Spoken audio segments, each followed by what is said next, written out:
Joining us now is the other senator from Oklahoma, a good man who we've been chatting quite a lot, Senator Mark Wayne Mullen from Oklahoma. Senator, thank you for taking the time here. Senator, you went viral this weekend for pushing back on the comments made by your colleague in the Senate, Tammy Duckworth. I'm going to play that piece of tape here. Actually, I'm going to first play the Tammy Duckworth tape and then have you respond to it here live. Let's play cut 10 to set the table, please. Now, you and Tulsi Gabbard are both veterans. You served with her in the House. What do you think of her? Well, I think she's compromised. I think by going to Syria and basically backing a brutal dictator there, Russian-controlled media called her a Russian asset. So I do think that we have a real deep concern whether or not she's a compromised person. And frankly, the U.S. intelligence committee, the U.S. intelligence community has identified her as having troubling relationships with America's foes. And so my worry is that she couldn't pass a background check. Senator, your reaction to that? No, it's ridiculous. As I said right after her, it's absurd to say that. I mean, Tulsi Gabbard's a lieutenant colonel in the United States Army. She commands the reserve unit in Oklahoma and Missouri. She since then has been promoted. I'm pretty sure if she was compromised, the United States Army wouldn't have her as lieutenant colonel. And Tammy Duckworth is being extremely dangerous, and I mean that, extremely dangerous, and should redact those words for even saying that, because she knows better. She's a veteran herself. She's served in the Army. She understands the vetting that takes place even before you get promoted, especially to an 05, which is a lieutenant colonel. And they serve together. And so she's just a pundit of the Democrat Party by going out and saying these dangerous words because she wants to instill fear in the American people because of their hatred to Donald Trump. Yeah, and so Senator, I want to take a step back here. There's typically in the U.S. Senate, obviously advise and consent, but there is this code that you will not speak negatively publicly against another colleague. At least it's an unspoken rule, right?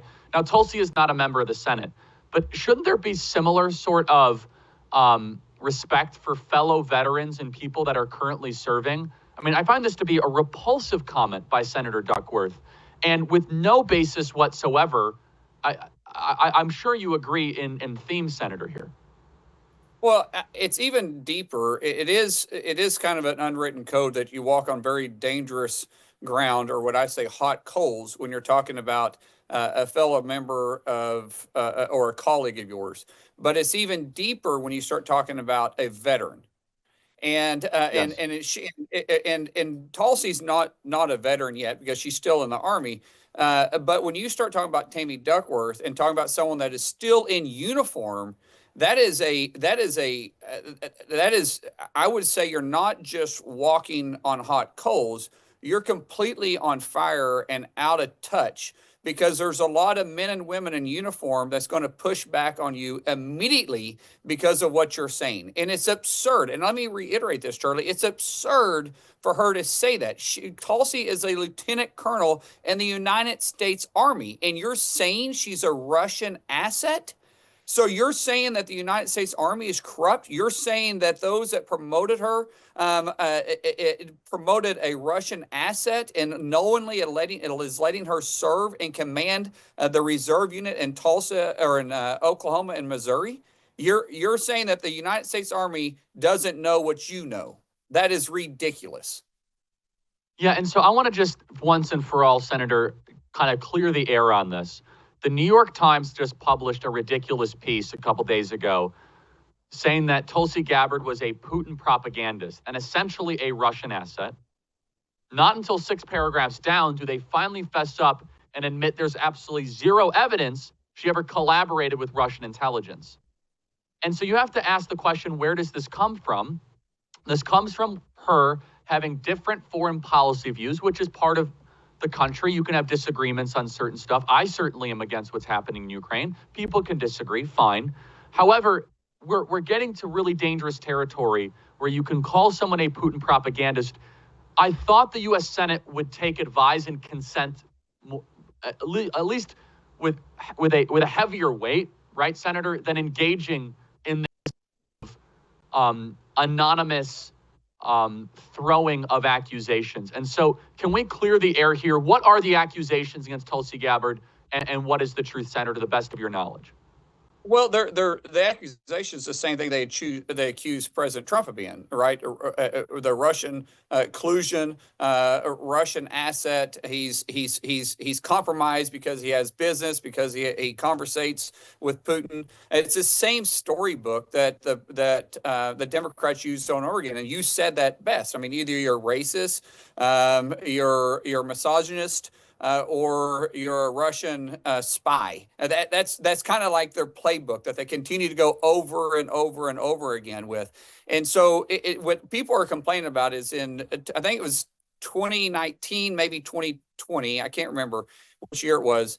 But Tulsi went to Syria to, on her own. She was a member of Congress when she did that. She took a Codell over to Jordan. She entered into Syria, and she was having a meeting with Assad at the time. She got intercepted. It shouldn't have took place, but she did. And then there was a video released of her. This didn't mean that she was an asset. She did get compromised for a second. I'm not herself didn't get compromised, but her trip got compromised because the media that took a picture of her and then took a video of her and released it to the public. It was never supposed to be public. And now they're all of a sudden they're saying that she was a Russian asset. Remember, she was in the United States Army at that time too. And there was a small investigation that was done. It was completely found baseless and completely pushed out. Since then, she's ran for president of the United States, and she's been promoted twice. So I really, there's nothing there. There is nothing that they can even talk about other than their hatred towards Tulsi, because she left the Democrat woke movement and said that this isn't the Democrat Party that she once was part of, and now she's part of the Republican Party, and that's really what it comes down to. Okay, Senator. Senator, can you walk us through the confirmation schedule as far as the timeline of how this works? So start in early January with advise and consent. Our audience is very confused. You guys can actually start hearings before Trump is president. Is that correct? Yeah, we can start the hearing process and set it up. So on January 4th, which is a Saturday, but I'm just saying technically after January 3rd, when everybody gets sworn in to the new Congress, which would be the 119th Congress, we can move in with the hearing process. We can't do the confirmation, but we can set the stage to do them once on January 21st. And what we're trying to do now is do them in blocks. So if we can get the hearing processes done through the committee, and then we can set them up on the floor for a vote, the committee passes them, and then we can have them. We can have some of the ones that may not be as tough or I guess ones that are going to go through without any breeze or without any issue. We can put those in a block. When you talk about Pete. When you start talking about, or Peter, you start talking about Tulsi, maybe Pam. Pam shouldn't really have any issues at all. When you start talking about Bobby Kennedy, those will probably have to go one at a time, but everything can be ready to roll. I don't think there'll be a need to do a recess appointments on these. There may be on some of the lower ones that Chuck Schumer just wants to drag his feet on, but the recess process is very difficult, and that's threading a hard needle to be able to get that done. We can go into that if you want to into depth. Yeah. So what is, because there's been a lot of coverage on that. Both houses, House and Senate, need to adjourn, right? And it needs to be for at least 10 days. Again, I have a very elementary understanding here. Please educate our audience on the recess process. Right. So Article 2, Section 2 gives us the ability to advise and consent, and then we can also recess. And Article 2, Section 3 gives the president the authority to put us into recess. But because this has been tried before, now remember, Article 2, Section 3 has never been invoked ever by President of the United States.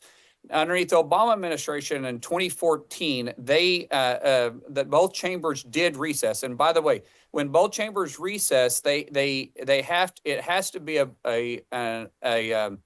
procedural motion to do so. It's not debatable, but it is amendable, meaning that Chuck Schumer can amend it, and then it can go to the House, and Hakeem Jeffries can amend it. They have to be equal. So if they continue to amend it, they could keep us in there for quite some time. When they both adjourn and they're not exactly the same when they go into recess, then what took place in 2014, Obama went ahead and made an appointment. The Republicans took him to court. The Supreme Court ruled in our favor, and it was a canon decision that actually did that, and it overturned the recess appointment. But say we can get it done, we can get both houses to adjourn. They had to be adjourned and recessed for a minimum of 10 days before the recess appointment can take place. Now, if Article 2, Section 2, we can't agree to it, and underneath Article 2, Section 3, the president can, if both chambers cannot agree, the president can recess us for a set amount of days.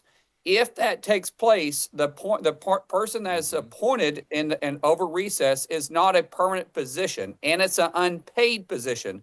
So they can't get paid, and they still got to get confirmed, and they can only be in position or in a possession of that position for a maximum of 201 days, or until the next Congress goes in place. So meaning that that's a temporary position, unpaid. It's not ideal to do that. But it's the last ditch effort if the Democrats try to hold up this administration from actually pushing forth the mandate the American people put forward on Congress. We are told by the media that Bobby Kennedy, Tulsi Gabbard, and Pete Hegseth are unconfirmable. Now, I'm not going to ask you to do Vegas odds here, but is there any evidence to show that there's no way that they can get confirmed? No, absolutely not. I believe they can get confirmed. Peter's going to have a little bit more of a challenge because Matt Gaetz is gone, and that kind of gave him some cover under fire. Now Pete is the tip of the spear. I think with the report that is out there right now, the police report, I think it's pretty easy for Peter to go through and explain what took place. And I'm okay with it. I mean, I had a long conversation with him. It's clear that there was nothing wrong. These charges were absolutely false. Not even charges. These accusations were absolutely false. And the police found nothing there. And that's why there was absolutely no charges or even a long investigation of it. They looked at it, said, this is ridiculous, this is false, and kicked it out. I think Peter will be fine. But, and I'm just saying this but I don't think there will, but if something were to come out on anything else on him, then that's going to be very difficult for Peter to move forward. But right now, I think Peter can be confirmed. Tulsi, remember when we're talking about getting people confirmed, it's not about putting yeses on the board, it's from keeping no's going on the board. I think right now, Tulsi probably sets at 48 Republicans, yes. And the same thing with Bobby. There's going to be about 5 that we have to work past from putting no's on. And I'm very confident. I mean, if I'm putting odds on this, I'm saying 80 to 90% confident that we can get Tulsi and Bobby pushed through. You sit down with Tulsi, she can articulate herself. She can explain whatever questions they want to. She's comfortable in the situation. You talk to Bobby. Bobby's only problem is that he questions science. That's not a problem. We should question science. And when you sit down and you have Bobby talk to you, he is extremely easy to talk to, very intelligent on these issues, and can break it down in a simple matter that people understand. And I think those that get to sit down and talk to him will agree with him. Now, is Tulsi going to get any Democrat votes? No. Is Bobby going to get any Democrats? No. But they should be able to get 51 and I would be hoping for 53 Republican votes. So I'm confident we can get those two confirmed. So Senator, you're breaking some news here just so that you say that Tulsi probably has 5 uncommitteds-ish. Is that about right? There's about I would say 5 yes, people that are. I'll say there's 5 people that are very skeptical, but they haven't sat down and talked to her yet. I believe once they sat down and talked to her, that'll be different. And I think Bobby probably has a little more than that, but not much. And I think Bobby, when he sits down and talks to individuals too, that'll change. And that's what I've been telling these individuals. Obviously, I consider Bobby a friend, and Tulsi is as close to as my sister. And so I'm very close to Tulsi. Our families are very close. And when I've talked to people about both of them, It's just a matter of saying, keep an open mind, sit down and talk to them. And since we have good relationships, everybody's been very good about that. There's not been anybody that's come out against Peter. There hasn't been anybody that's come out against Tulsi, and no one's come out against Bobby, but they're all holding their powder dry. And I feel good where we're at. I really do. I feel positive on where we're going to move with these individuals being confirmed. Well, look, Senator, I also encourage everyone to listen to our Megyn Kelly interview from last week, where Yes, she really broke down the Pete great. Hegseth. I think that was very important, and she debunks a lot of that, and I think it's really important because we can't allow another baseless narrative of the Brett Kavanaugh stuff to continue, and so I think that's really important. Senator, thank you so much. Really appreciate it. Talk to you soon. All right. Thanks, Charlie.